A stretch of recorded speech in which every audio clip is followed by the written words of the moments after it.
Mit navn er Gert, og jeg er en af forfatterne på Hunger Royale, og vi har fået et par spørgsmål om, hvad man kan forvente sig som tribute i arenaen. Og det vil jeg prøve at se, om jeg ikke kan svare på her. Det er vigtigt at vide, at Hunger Royale ikke er et hardcore live. Rent faktisk kommer I kun til at befinde jer i arenaen et sted mellem 8 og 10 timer, sådan cirka. Og det er først om lørdagen, at de vil blive sendt ud i arenaen.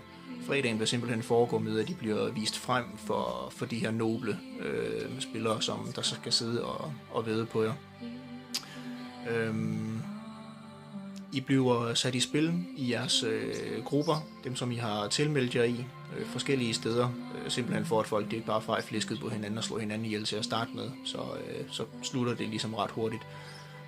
Måden vi forsøger at styre det på, det er, at der er forskellige områder af arenaen, som der vil være låst af, og som vil blive lukket op på forskellige tidsintervaller. Og vi prøver at se, om vi ikke kan få etableret en eller anden form for GPS-system, sådan så vi kan se, hvor de forskellige spillere er henne af, og gribe ind, hvis det er, at de alligevel går ind i aflåste områder, fordi det har selvfølgelig negative konsekvenser for jer. Der vil være forskellige events undervejs, som skal være med til at skabe noget spil og centrere spillerne på nogle forskellige steder. Det kan, for at nævne et enkelt eksempel, for eksempel være en kasse, som der lige pludselig er tilgængelig, et område, der bliver åbnet, og man kan komme hen til kassen, der har en eller anden form for ressource i sig. Det kan være noget mad, det kan være noget medicin, det kan være våben, bare som eksempel. Men det er sådan, vi vil forsøge at sørge for at skabe mest mulig action. Ude i arenaen, der vil der være kameraer, der vil gå kamerafolk rundt for at optage mest muligt, sådan så at de noble, som der skal følge med i det, ligesom har muligheden for at se, hvad det er, I laver, og kunne byde ind.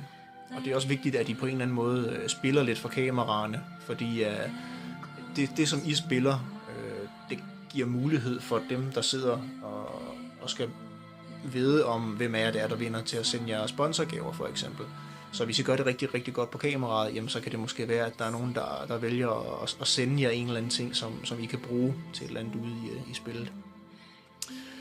I er velkomne til at bruge alle metoder for at vinde spillet og alliere jer med alle dem, I har lyst til, også uden for jeres egne grupper.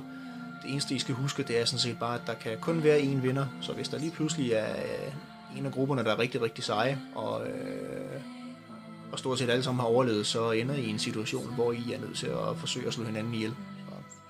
Så det var det. Hvis der er flere spørgsmål, så skriv endelig ind på vores gruppe. Vi håber på at få de sidste tilmeldinger, så scenariet det rent faktisk kan blive til noget.